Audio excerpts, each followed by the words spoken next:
여러분 8장에서 우리가 지난주에 우상 제물을 먹는 그런 문제를 우리가 다루었습니다.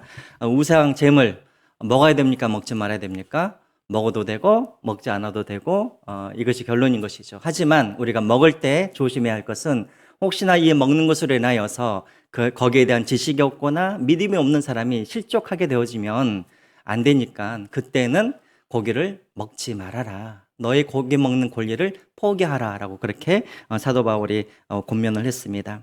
오늘 또 역시나 8장 그 주제는 똑같습니다. 복음의 권리와 자유를 포기해야 되는데 8장에서는 연약한 형제를 위해서 너의 권리를 포기하라라고 그렇게 말을 했는데 이제 9장에서는 결론적으로 무엇이냐면 너가 권리가 있지만 그러나 복음을 증거하는 데 있어서 장애가 되거나 걸림돌이 되어지면 너의 권리와 자유를 포기하라. 이것이 바로 이 내용입니다. 자, 그런데 오늘 이 9장에서는 사도 바울이 다른 사람들의 예를 드는 것이 아니라 자신의 이제 사도로서의 이 권리의 예를 들면서 자기는 어떻게 권리와 자유를 포기했는지 이제 이 말씀을 통하여서 이제 말을 하고 있습니다. 사도 바울이 이렇게 사도의 권리에 대해서 이야기하고 하는 이유가 있습니다. 먼저 여러분 한번 3절을 보시면은 3절에 이렇게 나와 있죠. 나를 비판하는 자들에게 변명할 것이 이것이니라고 되어 있습니다. 여러분 사도 바울을 고린도 교회 안에 사도 바울을 비판하는 사람들이 많이 있었었죠. 그렇죠? 뭐 게바파니, 뭐 아굴로파니, 또 무슨 또 뭐 이 그리스도파니 뭐 하면서 이렇게 파가 나눠지지 않았습니까? 자, 그런데 이 사람들 중에 사도 바울을 비판하는 사람들 중에 이런 사람들이 있었다라는 거예요. 사도 바울의 사도권에 대해서 의심을 하는 것이죠. 왜 사도 바울의 사도권을 의심을 하냐면 사도 바울이 정말 사도라 그런다면 사도 바울이 사역을 할 때 많은 교회들이 사도 바울에게 생활비도 보내주고 성경 헌금도 보내주고 그럴 텐데 사도 바울은 어떤 교회에서도 생활비라든가 성교비를 받지 않고 그는 혼자서 벌어서 사역을 하고 있더라는 것이죠. 다른 사도들은 예를 들어서 뭐 요한이라든가 베드로라든가 이런 사람들은 사역을 할 때 많은 교회들이 이 사도들에게 먹을 것과 이 생활비와 성교비를 그렇게 보내면서 그들이 계속해서 사역을 하도록 그렇게 도왔는데 사도 바울은 그런 게 없는 거예요. 그러니까 사람들이 의심을 하는 것이죠. 저 사람이 진짜 사도였다면 많은 교회들이 후원을 할 텐데 왜 저 사람은 후원하는 교회가 없지? 이제 여기서 의심이 생기는 거죠. 여러분 우리도 마찬가지죠. 어떤 선교사님이 계시는데 그 선교사님은 어떤 교회에서도 후원을 하나도 못 받고 계셔요. 자, 그러면 우리가 좀 의심이 되겠죠. 저 선교사님이 뭐가 좀 문제가 있어서 교회에 이렇게 선교비를 못 받고 계시나? 이런 의심이 되겠죠. 자, 이때 당시 고린도 교회 성도들도 바로 그리하였다라는 것입니다. 자, 그래서 사도 바울이 이제 거기에 대해서 사도 바울이 이야기를 하고 있는 것이죠. 먼저 1절과 2절에는 사도 바울이 내가 사도라는 것을 진짜 사도라는 것을 이제 변호하는 이제 그런 내용이 나옵니다. 먼저 1절을 보겠습니다. 내가 자유인이 아니냐 사도가 아니냐 예수 우리 주를 보지 못하였느냐 주 안에서 행한 나의 일이 너희가 아니냐라고 되어 있습니다. 여러분 지금 뭐라고 그럽니까? 사도 바울이 자기에 대해서 이야기를 하는데 나는 자유인이다라고 말을 합니다. 여기서 말하는 자유인이라는 것은 나는 무엇이든지 할 수 있는 그런 자유와 권리가 있다는 것입니다. 특별히 지금 사도 바울은 나는 사도로서 나는 권리가 있다라고 말을 하는 것이죠. 그러면서 자연스럽게 그 뒤에 자신이 사도다라고 그렇게 자기를 소개하고 있습니다. 여러분 사도라는 말 헬라어로는 아포스텔로스라는 단어를 사용합니다. 아포스텔로스 이 말은 무슨 말이냐면 보냄을 받다라는 뜻이죠. 우리가 그 복음서에서는 이 예수님의 제자들을 제자라고 부르죠. 왜 제자라고 부르냐면 복음서에 있는 제자들은 계속해서 예수님께 배우는 사람들이기 때문에 제자라고 부릅니다. 근데 이제 사도행전으로 넘어가면은 이제 제자들을 더 이상 제자라고 안 부르고 뭐라고 부릅니까? 사도라고 그렇게 부르죠. 왜요? 예수님께서 하늘로 올라가실 때 예수님께서 제자들을 어디로 보내셨습니까? 세상으로 보내셨기 때문에 사도다라고 그렇게 이제 부르게 되어집니다. 자, 여러분 다 알고 계시겠죠? 저를 한번 보세요. 자, 그러면 사도가 되려고 한다면 조건이 있습니다. 어떤 사람에게만 사도라는 그런 명칭을 주었습니까? 첫 번째로는 3년 동안 예수님과 함께 먹고 자고 동행했던 사람들. 자, 두 번째로 어떤 사람들입니까? 어떤 사람에게만 사도라는 것을 붙여주죠? 예수님께 직접 배웠던 사람들. 그렇죠. 예수님께 직접 가르침을 받았던 사람들. 자, 세 번째로는 예수님의 부활을 직접 목격했던 사람들. 자, 이 세 가지 요건들이 다 갖춰져야 이 사람이 바로 사도라고 그렇게 할 수가 있었습니다. 자, 그렇다면 여러분, 지금은 사도가 있습니까? 없습니까?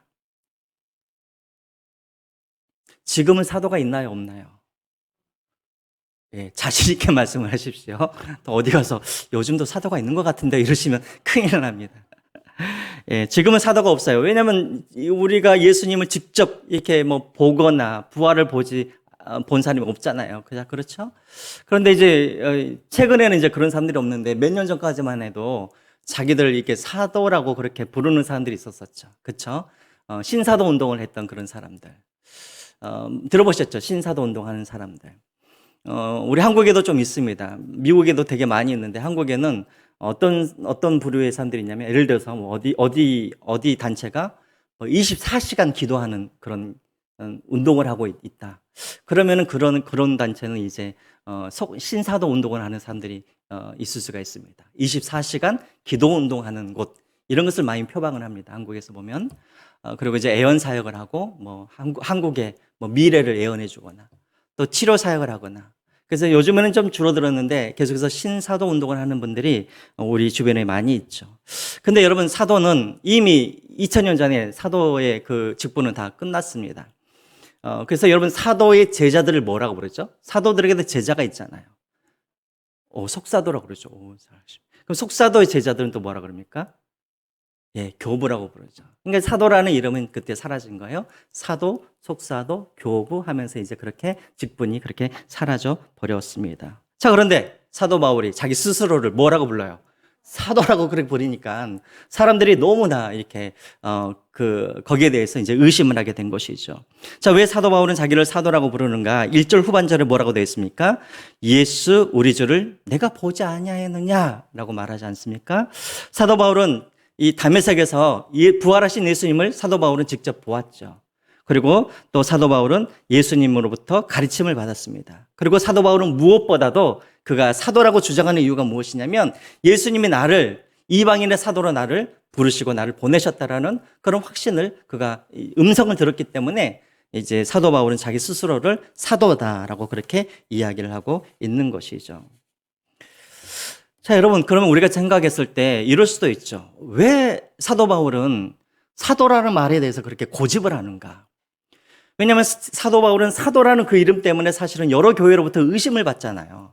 그럼 사도라는 말을 그냥 포기해버리고 그냥 집사 바울이라든가 아니면 전도자 바울이라든가 이런 이름으로 사역을 하면 되지 않습니까? 근데 왜 굳이 이렇게 사도라는 이 직분에 집착을 하고 있을까요? 왜 그럴까요? 그가 사도가 아니면 그가 전하는 복음에 대해서 사람들이 의심을 할 수가 있기 때문이죠. 왜 그럴까요? 그때 당시에는 신약 성경이 있었을까요? 없었을까요? 없었어요. 그러니까 사람들이 누가 예수님의 말씀이고 어떤 것이 예수님의 말씀이 아닌지를 구분할 수가 있어요? 못해요? 못해요. 그렇기 때문에 그때 당시에 진짜 예수님의 말씀인지 아닌지를 알려면 어떻게 해야 되냐면 사도들에게 그것을 확인할 수밖에 없었다는 것이죠. 왜? 예수님의 옆에서 배웠기 때문에.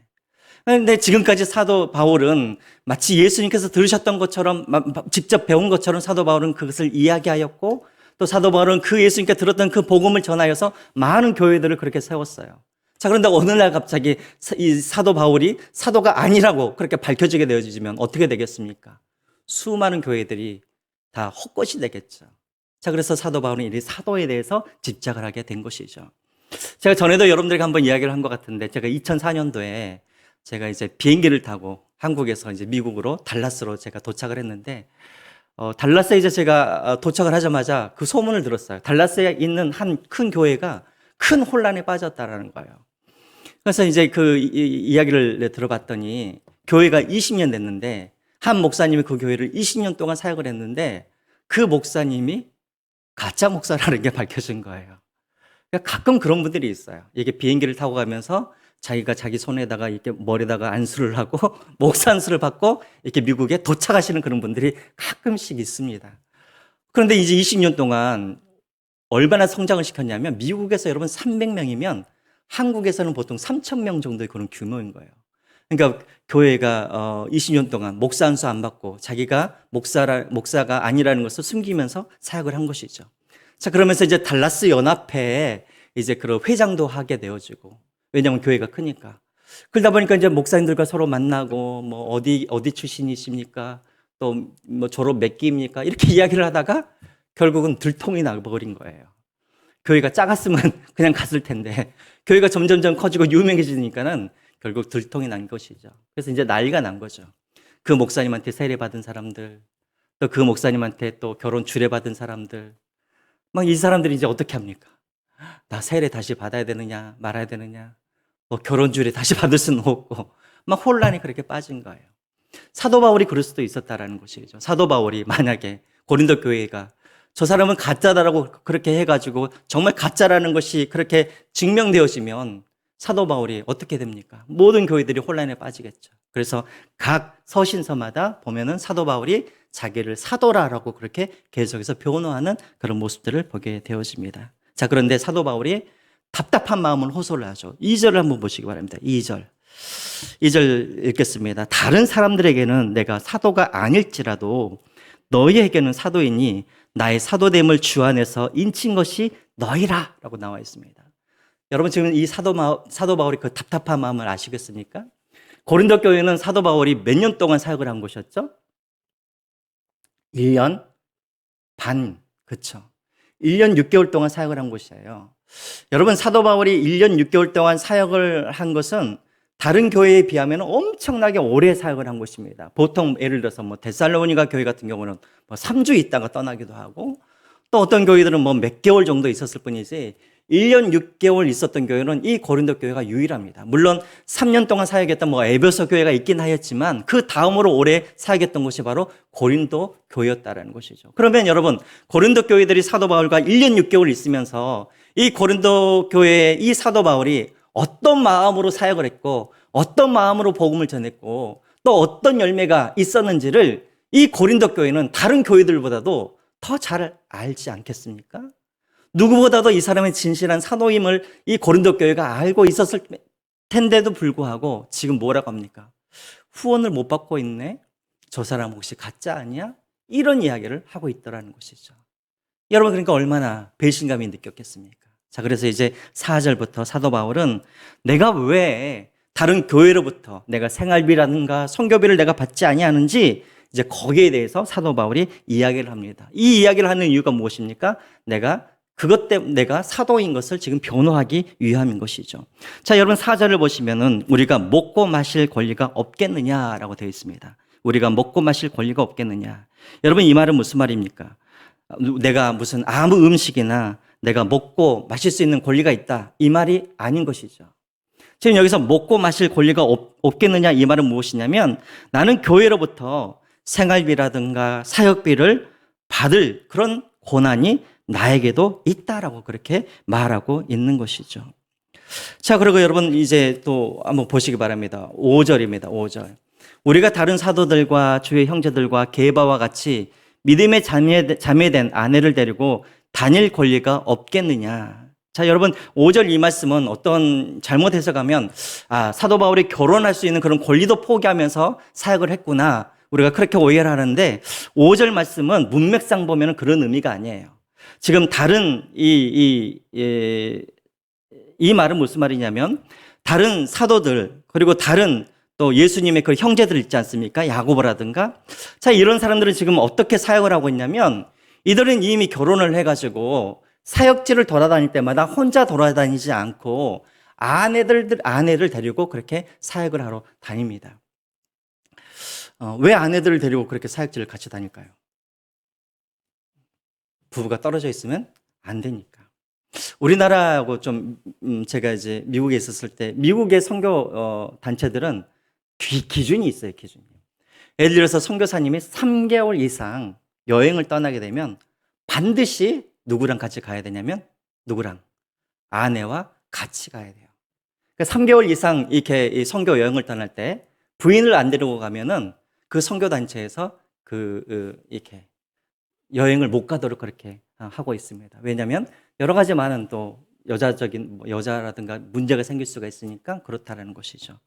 자, 마찬가지입니다. 이때도 아내들을 데리고 선교지를 갔다라는 거예요. 자, 그러면 교회에서 선교비를 보내고 생활비를 보낼 때 사도들의 생활비만 보내겠습니까? 아니면은 아내들과 가족들의 생활비도 같이 보내겠습니까? 네? 일하는 사람만 보내면 됩니까? 아니죠. 아내와 가족들도 같이 보내야 되는 것이죠. 자, 그러면은 그만큼 돈을 많이 보내게 되어 있다라는 것이죠. 지금 그 말을 하고 있는 거예요. 나도 결혼을 해서 가족들을 다 데리고 다니면서 많은 교회로부터 나는 많은 그런 아내와 가족들의 생활비도 받을 수 있는 그런 권리가 있지만 나는 그렇게 하지 않는다라고 지금 이야기를 하고 있는 거예요. 자, 그래서 여러분 6절에 보면은 어찌 나와 바나바만 일하지 아니할 권리가 없겠느냐라고 그렇게 말을 합니다. 여러분 사도 바울과 바나바는 이 사역지를 다닐 때마다 어떤 일을 했습니까? 텐트를 수리하는 그런 일들을 했었었죠. 그래서 거기에서 나온 돈으로 자기들이 직접 자비량으로 생활비를 벌고 또 선교비를 빌어서 자비량으로 그렇게 사역을 했습니다. 여러분 바나바 같은 경우에는 사도행전 4장에 보면은요. 이 바나바 같은 경우는 상당히 부자였습니다. 그런데 바나바도 선교를 떠나기 전에 어떻게 하냐면 자기의 밭을 다 팔아버려요. 사도행전 4장 34절인가 그 뒤쪽에 보면 나와 있습니다. 그리고 자신의 밭을 다 팔아버리고 그것을 교회에다가 헌금한 다음에 그는 선교지로 그냥 이렇게 떠나게 됩니다. 그러면 후원을 받아야 되는데 바나바 역시도 후원을 받지 않고 이 바울과 함께 텐트를 이렇게 수리하는 그런 일을 하면서 자비랑으로 그렇게 했다라는 것입니다. 자, 그러면 여러분들에게 퀴즈를 하나 낼게요. 잠이 오시죠? 퀴즈 하나 내겠습니다. 그러면 사도 바울은 헌금을, 생활비를 한 번도 받은 적이 없었을까요? 교회로부터? 선교비라든가 생활비를 사도 바울은 지금 나는 그런 것들을 나는 받지 않았다라고 이야기를 하는데 한 번도 받지 않았을까요? 감옥에 있었을 때. 예, 감옥에 있었을 때 받았죠. 자, 어디 교회로부터 받았을까요? 바울과 제일 가까운 교회. 정말 마음과 마음이 이어지는 교회. 내 자식과 같은 교회. 아까 우리 권사님이 말했던 교회. 어떤 교회요? 데살로니가 교회. 또 어떤 교회? 네? 안디옥? 아닙니다. 에베소? 아닙니다. 유럽에서 처음으로 개척했던 교회. 마게도니아에 가가지고 처음으로 개척했던 교회. 빌립보 교회. 그래서 빌립보 교회 같은 거는 너희들이 심장까지도 떼서 나를 줄 수 있는 그런 교회 아니냐 하면서 그렇게 사랑을 하는 교회죠. 빌립보 교회라든가 데살로니가 교회는 사도 바울과 너무나 밀착이 되어 있던 교회예요. 그래서 여러분 다른 성경책에는 사도 바울이 계속해서 나는 사도요 막 계속해서 소개하지만 데살로니가 전후서 빌립보서를 보면은 사도 바울이 자기의 사도권을 변호한 적이 없습니다. 왜요? 그 사람들은 자기가 사도됨을 의심하지 않을 정도로 사도 바울을 그렇게 신뢰했기 때문에. 그래서 사도 바울은 고린도 교회라든가 에베소 교회라든가 혹시라도 후원해달라 그러면 시험 들까봐 그런 교회는 요청을 하지 않고 어디 교회만 정말 내 자식과 같은 나의 마음을 잘 알고 있는 빌립보 교회와 데살로니가 교회에게만 후원을 받습니다. 이 내용이 어디에 나와 있냐면 빌립보서 4장 15절에 보면은 바로 이 내용이 거기에 나와 있는 것이죠. 그 외에는 사도 바울이 절대로 후원을 받지 않고 그냥 자비량으로 그렇게 했다라는 것입니다. 자, 그리고 여러분 이제 7절부터 14절까지는 이제 어떤 내용이 나오냐면 그러면 사도가 돈을 받으면 선교비를 받으면 이게 죄인가? 아니라는 거예요. 이것은 당연히 하나님의 일을 하는 사람들의 권리라는 것입니다. 자, 그래서 그 근거로 7절부터 14절까지 세 가지의 근거를 들어요. 첫 번째 근거는 무엇이냐면 세상의 논리를 가지고 거기에 대해서 이야기를 하고 있고 두 번째로는 율법에서 이야기하고 있는 것을 가지고 끄집어내서 이야기를 하고 있고 세 번째로는 예수님이 어떻게 이야기하셨는지 이 후원하는 거에 대해서 대해서 이제 세 가지로 그렇게 이야기를 하고 있습니다. 먼저 여러분 7절 한번 보시죠. 7절에 거기에 보시면 이렇게 나와 있죠. 누가 자기 비용으로 구운 복무를 하겠느냐. 여러분 그렇죠. 여러분 자식들 다 군대 한번 보내보셨죠? 군대 가는 우리 자녀들이 자기 돈으로 군복을 삽니까? 자기 돈으로 총을 사나요? 그래요? 집사님? 왜 이렇게 끄덕끄덕거리세요? 군대를 부름을 받았으면 다 누가 제공을 해줘야 돼요? 다 나라에서 그것을 다 사줘야 되잖아요. 그와 같다라는 거예요. 또 여러분 그 다음에 보면은 포도를 심고 그 열매를 먹지 않겠느냐. 또 양떼를 기르고 그 양떼의 젖을 먹지 않겠느냐. 무슨 말입니까? 포도를 심었으면 그 열매를 먹는 것이 당연한 것이고 양떼를 길렀으면 그 양떼로부터 나오는 소출을 내가 먹는 것이 당연한 것이 아니냐. 마찬가지로 하나님의 일을 하는 사람들은 그 세워진 그 교회로부터 생활비와 선교비를 받는 것이 당연하다는 것을 지금 이야기하고 있는 것입니다. 자, 그러면 이제 이것은 세상의 논리이고, 그럼 율법에는 어떻게 나와 있는가? 자, 여러분 8절과 9절에 나와 있는데요. 9절을 제가 한번 읽어보겠습니다. 모세 율법에 곡식을 밟아 떠는 소에게 망을 씌우지 말라 기록하였으니 하나님께서 어찌 소들을 위하여 염려하심이냐라고 나와 있습니다. 여러분 이 말씀은 신명기 25장 4절에 나와 있는 말씀이죠. 자, 이 말은 어떤 말이냐면 그때 당시 애굽이라든가 고대 군동에서는요, 이 소에게 일을 시킬 때, 특별히 이제 타작에 이제 추수를 한 다음에 타작을 하잖아요. 그럼 타작을 하면 어떻게 하냐면은 소 뒤에다가 이 맷돌 같은 것을 이렇게 달아놓고 서로 하여금 계속해서 이렇게 뱅글뱅글 돌게 하면서 이렇게 이제 알곡과 이제 이렇게 껍질을 이렇게 까도록 하는 그런 일들을 시켰죠. 자, 그런데 보통 다른 이제 애굽이라든가 다른 사람들은 이 소가 떨어진 곡식을 먹지 못하도록 입에다 뭘 씌웠어요? 망을 씌웠어요. 그런데 여러분 신명기 25장에서 하나님은 뭐라고 말씀하시면 이걸 율법으로 정해 놓으셨어요. 뭐라고 하셨냐면 소의 입에다가 망을 뭐 하지 말아라? 씌우지 말아라. 왜? 소도 일을 하려면 뭘 먹어야 돼요? 곡식을 먹어야 되잖아요. 그래서 먹이면서 일을 시키라 이런 말인 것이죠. 자, 그런데 사도 바울이 뭐라고 그러냐면 하나님께서 이 율법을 주시는 것이 소를 위해서 이 율법을 주셨겠느냐 하면서 9절 10절에 보면 뭐라고 됐습니까? 이것은 사람들을 위해서 주신 율법이라는 거예요. 자, 이 말은 무슨 말이겠습니까? 하나님의 일을 하는 사람들에게 너희들이 굶지 않도록 뭐 해달라는 거예요? 너희들이 계속해서 그들에게 제공을 하라는 것입니다. 선교비와 생활비를 제공을 하라는 것이죠. 자, 마지막으로 여러분 13절과 14절을 보면은 이제 예수님께서는 또 어떻게 이야기를 하셨는가? 예수님께서는 14절 한번 보시겠습니까? 14절. 거기에 뭐라고 나와 있죠? 한번 볼까요? 이와 같이 주께서도 복음 전하는 자들이 복음으로 말미암아 살리라 명하셨느니라라고 되어 있죠.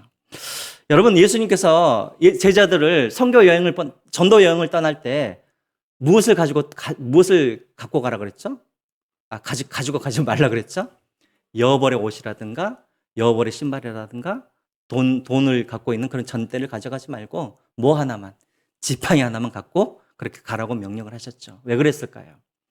너희들이 먹을 것을 하나님께서 제공하시겠다는 것이죠. 무엇을 통하여서?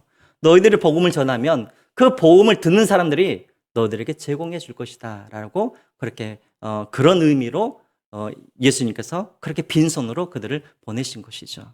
다시 말하면 예수님도 마찬가지라는 거예요. 예수님도 그 복음 전하는 자들에게 복음을 전할 때 그 복음을 받아들이는 사람들이 마땅히 그들에게 계속해서 복음을 전할 수 있도록 그들에게 선교비와 생활비를 그렇게 해결해 주어야 된다라고 말씀하고 있습니다. 자, 이렇게 이제 사도 바울이 나는 사도로서 이런 것들을 누릴 수 있는 권리가 나에게 있다라고 그렇게 지금 이야기를 하고 있는 것이죠. 자, 그런데 그러함에도 불구하고 나는 그 권리를 나는 사용하지 아니하였다라고 이야기를 합니다.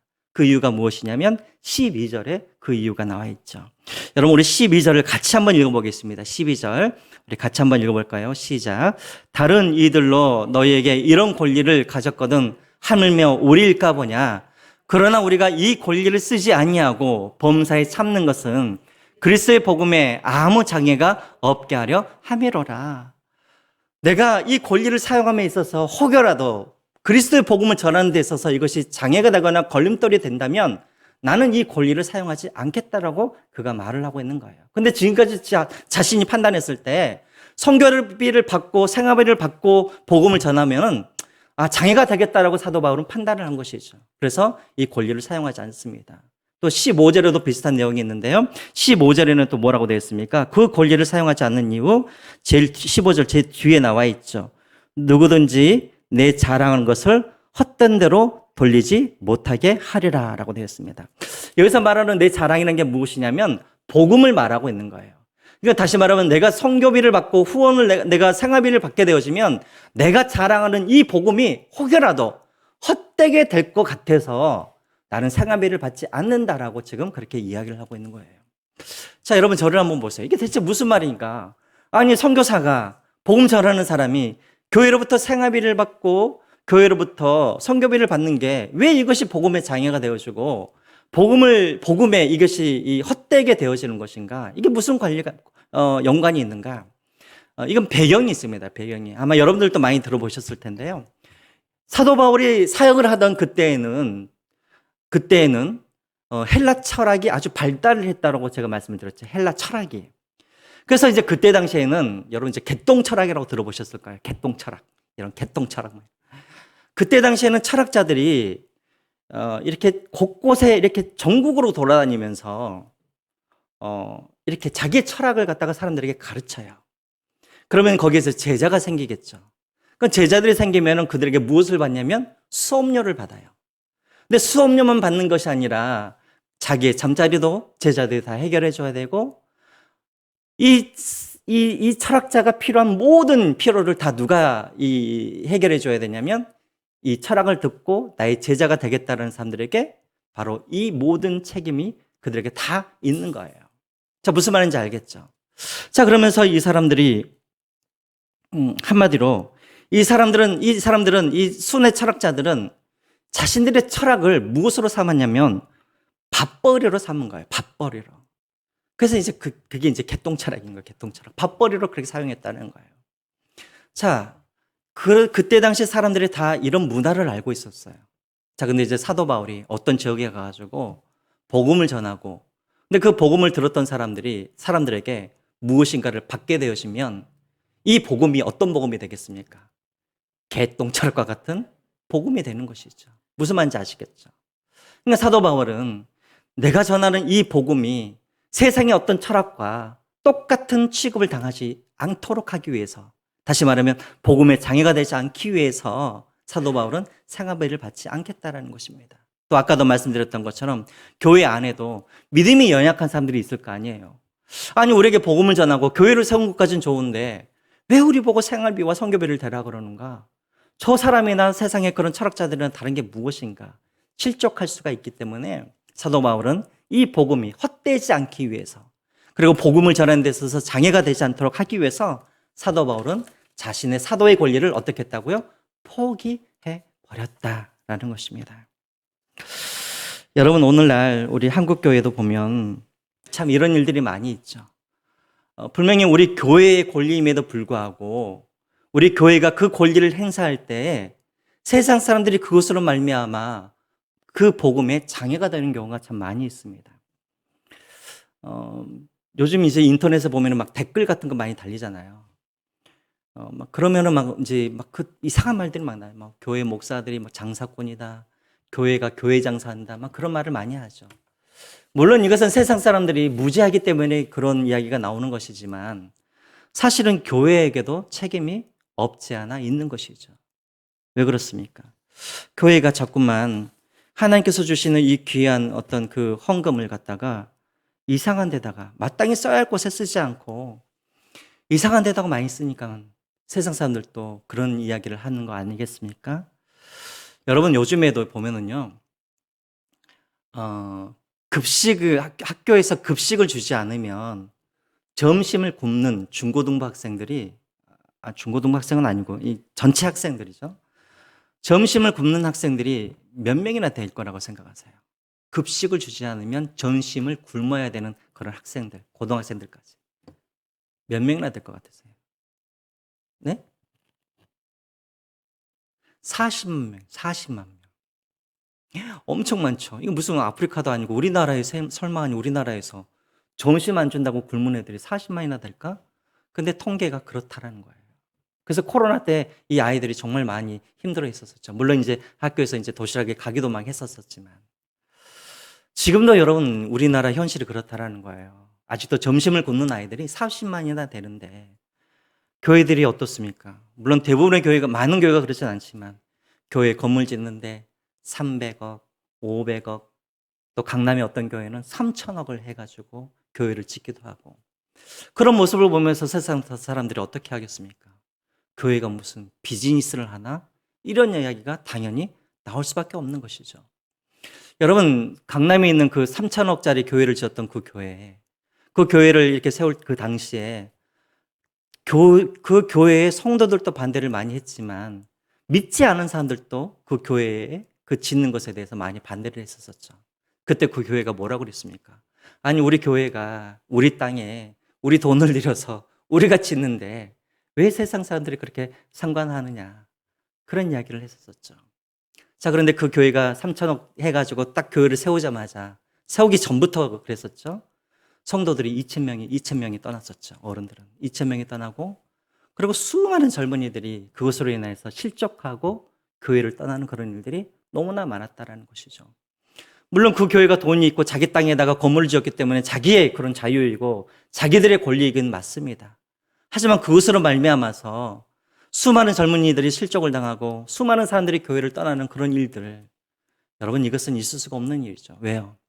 예수 그리스도께서는 한 영혼을 살리기 위해서 예수님은 자신이 하나님 되심을, 그 권리를 포기하시고 인간의 몸으로 이 땅에 오셔서, 그리고 십자가에 못 박혀서 죽으시고 그 영혼을 살리기 위해서 그렇게 예수님은 권리를 포기하셨는데, 이 교회는 건물 하나 그 권리를 포기하지 못해서 수천 명의, 수백 명의 그런 사람들을 실족시켜버리는 그런 죄를 범하게 된 것 아니겠습니까?